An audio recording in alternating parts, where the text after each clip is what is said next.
Welcome to the Tech Egg. Don't get scrambled. Enjoy the video. In this video, I will explain how to make kombucha with a starter. We will begin by gathering all the necessary ingredients and equipment. Next, I will guide you through preparing the sweet tea base, which is crucial for your brew. Finally, we will cover how to properly introduce your SCOBY and starter liquid to kickstart the fermentation process. This easy guide will help you create delicious homemade kombucha. To begin your kombucha journey, you will need a few key items. First, gather 1 gallon of filtered water. Next, have 1 cup of granulated sugar ready. This is vital for your SCOBY. You will also need 8 bags of black or green tea.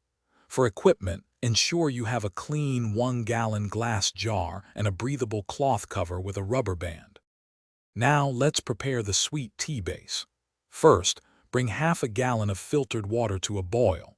Add your 8 tea bags and steep them for about 5 to 7 minutes, then remove them.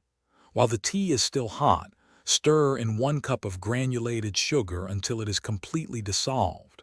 Finally, add the remaining half gallon of cold filtered water to cool the mixture down. With your sweet tea cooled, it's time to start the fermentation. Carefully pour the tea into your clean 1-gallon glass jar. Gently place your SCOBY into the jar, followed by 2 cups of strong starter liquid. Cover the jar with a breathable cloth and secure it tightly with a rubber band. Let your kombucha ferment for 7 to 10 days at room temperature, away from direct sunlight. Thanks for watching. Consider subscribing if I helped unscramble your problems.